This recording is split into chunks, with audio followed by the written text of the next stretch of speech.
طبعا هذا هو الفيديو مال أم سيف. المشكلة مو هنا، المشكلة بالمكان اللي هي جالسة بيه. هذا عبارة عن فيلا ضخمة. يظهر انه بالتصوير تبين انه الفيلا ضخمة. زين، شنو اللي يدل على انه هذا المكان هو مكان او سكن ام سيف؟ طبعا اكو فيديو اخر، هذا الفيديو هو اخذناه، هو مقطع طبعا من فيديو اخر. طبعا هذا هو البيت الجديد لأم سيف، اعتقد قبل شهر او شهرين سكنوا به، حسب ما توارد في قناة ام سيف، حسب ما ورد يعني في قناة ام سيف انه نزلوا فيديو. هذا الفيديو هو عبارة عن اشبه ما يكون بالفلوج عن البيت الجديد اللي ساكنين به. طبعا نجي هنا نشوف اجواء المكان، لاحظوا المكان وراها يعني اشبه ما يكون بالقاعة الضخمة، يعني احنا نسميه الهول الضخم، هذا دليل على انه فيلا. طيب فيلا ام سيف الجديدة يعني فيلا صغيرة مثل ما تشوفون، ما مستحيل إلا إذا يكون أكو بناء إضافي خلف هذا البناء حتى يبين أنه أكو قاعة كبيرة. أم سيف هنا قاعدة بمكان واسع، يعني غرفة كبيرة. طيب الثريات اللي موجودة وراها، لو نجي هنا نقرب أكثر، لاحظوا المكان هناك يعني ما بيفشي يدلل على أنه هذا فعلا بيت أم سيف. لاحظوا الحائط هناك عبارة عن مستطيلات، شلون تحسه كأنه مشطب يسموه، يعني شلون كأنما أخشاب مستطيلة موجودة على الحائط. طبعا أنا بصراحة ما أدري، لكن راح أحلل هذا الشيء قدامكم الآن. نروح على فيديو أم سيف، نلاحظ الحائط، لا الحائط يميل إلى البياض، صح أيضا عبارة عن مستطيلات.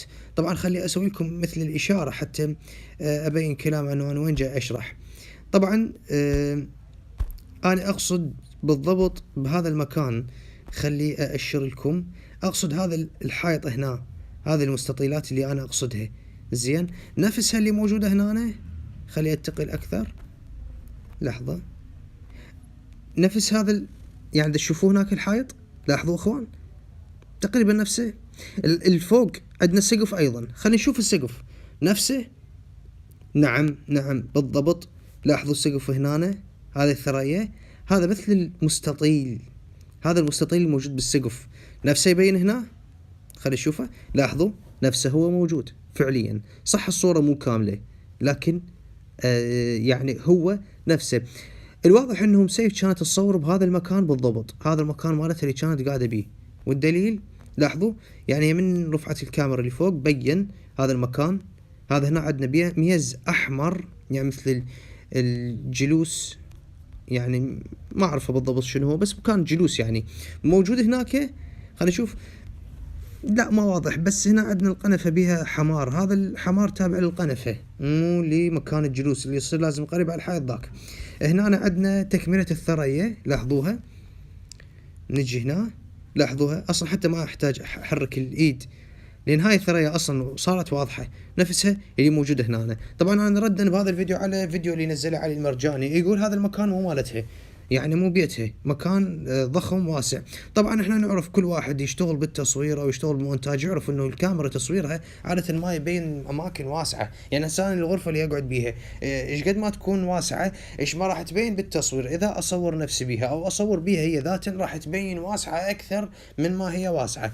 لذلك حجم المكان مو دليل، اهم شيء الاشياء اللي عرفناها. اذا فعليا هذه هي الفيلا اللي تكلمت عنها ام سيف قبل مدة انه اجروها، وحسب كلام هذا الشخص اللي يدعي انه ابوها الام سيف يقول انهم اجاتهم 90,000 تركي، يعني 90,000 ليرة تركية سنويا. طيب نرجع للفيديو مال ام سيف ونشوف شنو الاحداث، نعيد تفسيرها، نشوف كلامها من جديد. هذا كلام مال شخص مقهور متأذي. شنو الموضوع؟ قضينا أيام كتير حلوة على اليوتيوب مع بعض. لاحظوا طريقة الكلام، يعني مال واحد يعني استوى طالع من بكي، يعني مال واحد كان يبكي فعليا، دلالة على انه الانسان متأذي. طيب نتقدم شوي ونشوف. أحلى سنت. هنا تردد انه الانسان مثل ما مرتب الامر شنو اللي راح يقوله، مو مسترسل بالكلام. زين، تردد اكو بالموضوع. مرقوا بحياتي السنتين اللي عشتها معكم. عادة الواحد من يتكلم ويحرك بعيونه دلالة على وجود شخص آخر بالمكان، يعني هسه هي دليل على أنه مو بحدها، أكو شخص آخر. طيب نكمل. وهلأ جا الوقت اللي صار لازم فيه إني أترك اليوتيوب. أنا ما عاد أنزل أي فيديو على اليوتيوب. نظرات أم سيف إلى ما خلف الكاميرا يعني صراحة يعني توجس صراحة.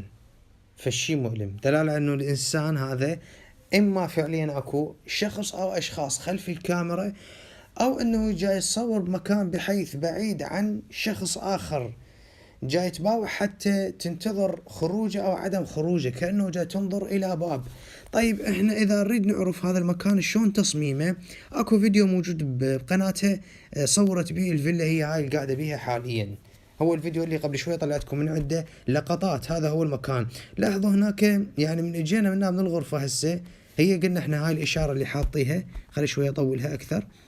هاي هي كانت مثل ما قلنا كانت قاعدة هنا بالضبط، كانت قاعدة هنا. هي وين كانت باوع؟ كانت باوع على هاي الجهة. زين، اذا تقدمنا شوي لقدام راح نشوف هذا المكان شنو. خلص يعني هو هنا المكان نهاية بناء، هذا هو. اتصور هنا اكو باب واكو احد واقف من الباب، او انه تنتظر احد احتمال يدخل عليها. زين، يعني وضع صراحة مأساوي. صار لازم فيه اني اترك اليوتيوب. انا ما عاد انزل اي فيديو على اليوتيوب. يعني صراحة أنا هو هذا اللي يعني خلاني أقتنع بأنه فعلا أم سيف تحت أثر أو تأثير التهديد. زين، هذا اللي يخليني أتأكد فعليا. طيب نستمر. بس حابة اني تردد مرة أخرى، تردد بالكلام. شغلة. اسمعوا، طبعا هنا انا البارحه لاحظت هذا الشيء لكن ما انطيته اهميه، قلت احتمال اكو اطفال بالبيت جاي يتكلمون او اطفال جاي يلعبون، لكن بعد ما دققت بالفيديو اكثر، يعني دققت بالصوت، تبين انه فعليا هذا كلام او صوت صادر من انسان بالغ، على الاكثر تكون انثى. زين، يعني بنيه خلي نقول. الكل يقول هذا صوت نانو، بس من اللي يقول؟ المهم هو صوت بنيه. خلينا نسمع من جديد. حابة اني لكم شغلة. يعني صراحة عفوا، طبعا انا ما اريد اقطع بالفيديو، اريد استرسل بالكلام. طبعا هنا أنا بهاي اللحظة يعني كارثة، يعني صوت مال واحد جاي يتألم صراحة، يعني واحد متأذي يعني منهك جسديا، مثل ما يقول بالعامية عندنا بالعراق نقول مكسر. زين، خلي اروح لكم بس على هذه الفقرة. حابة اني لكم شغلة. بس هذا المكان راح ازيد الصوت بيه، ازيد لكم الصوت حتى تتأكدون. راح ازيد لكم الصوت اكثر ممكن، شغلة. اكثر شيء. خلي بس حابة اني لكم شغلة. لاحظوا يعني الصوت مال البنية متأذية. خلي عيد. بس حابة اني لكم شغلة. يعني صوت مال البنية متأذية صراحة. على كل، وبالإضافة إلى صمة اليد، طبعا صمة اليد دلالة على أن هذا الإنسان متعرض إلى مشكلة. قلت لكم البارحة أولا فتح اليد هو دلالة على أن هذا الإنسان في حال السلام، انه اكو واحد دي يعني يدعو الى القتال، دي يدعو الى يعني جاي يهدد او التهديد، فهو يدعي انه السلام. فتح اليد هو دلالة على السلام، انه انا ترى مو مثلا ما اريد القتال او ما اريد المشكلة او ما اريد التهديد، او يعني هذا جاي يصير مو بايدي. لاحظوا يعني انا وضعي الطبيعي او الروتيني انه انا احب قناتي، ما اريد الغي القناة. هذا هو دلالة فتح اليد، هاي وحدة. اثنين، صم اليد، انه انا اتعرض الى مشكلة. طبعا الاصبع خلي هنا أنا ايضا اخلي لكم، ولو المشكلة انه الفيديو راح يكون اطول، بس على كل خلي حتى يكون الموضوع اوضح، نحاول انه نشرح اغلب التفاصيل. لاحظوا هنا طبعا الابهام من يصير هنا بالوسط، وبعد ذلك تنصم عليه باقي الأصابع، دلالة على أنه هذا الإنسان يعني شلون كأنما أنا بوحدي وأكو مجموعة زين محاصريني، يعني أنا محاصر. لاحظوا هي ما وقت بس إيدها مفتوحة، لا رجعت صمتها. زين، أنا من شفت هاي الحركة ترددت في موضوع أنه أكو شخص خلف الكاميرا، لأن إذا أكو شخص خلف الكاميرا كان قالها أنت شنو ليش سويت هاي الحركة؟ إذا هذا مو تهديد.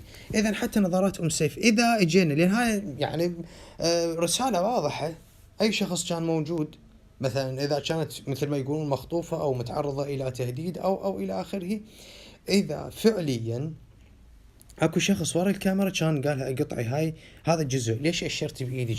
ليش حركتي عيونك في اتجاه ايدك؟ ليش سويتي هاي الحركة؟ اذا هي الصور هنا نظراتها الى الباب، لاحظوا نظراتها الى الباب يحتمل يعني نظراتها الى ما خلف الكاميرا، انا اعتقد انه اكو باب خلف الكاميرا، نظراتها خوفا من دخول احد، يعني كانه احد موجود في مكان اخر. زين، واللي يعزز هذا الشيء هو الصوت، لانه قالوا الصوت نانو، احنا انا اللي اقوله هو صوت بنيه متاذيه. زين نسمع. بس حابة اني لكم شغلة. يعني حتى الصوت دلالة على انه جاي من غرفة اخرى، غرفة شوية ابعد، هسه ما اعرف اتجاهها باليمين باليسار امام ام سيف، لكن نظرات ام سيف انا اتصور انه هذا الصوت حتى اذا كان نانو فهو يعني جاي من امامها، يعني من خلف الكاميرا. زين، وهذه صمة اليد. باي. يعني حسبنا الله ونعم الوكيل. صراحة يعني فيديو مؤلم، وارجع واكرر اللي قلته بالفيديو الماضي، ان شاء الله اتمنى انه يكون هذا مقلب. يعني صراحة اذا مو مقلب فهذه يعني مشكلة كبيرة. هسه احنا اغلبنا نريد نترك القناة، يجوز اجيب يعني بدراما، اعتذر اسف مثلا ما قدرت اكمل لاسباب لكذا، بس انه اقول ارد لكم شغله وافتح ايدي واسدها ايدي وكل شويه باوع ورا الكاميرا بنظره خوف، لا يعني الموضوع اكثر مما يكون مجرد مقلب. اذا كان مقلب فهو تمثيل، ممكن بالتمثيل الانسان يصنع هذه الامور كلها، اما اذا كان حقيقه يعني فعلا ام سيف جاي تترك القناه، فهذا الشيء مو بيدها، وانما جاي من مجموعة أشخاص أو شخص، يعني أكو جهة جاي تضغط على أم سيف إنه تترك القناة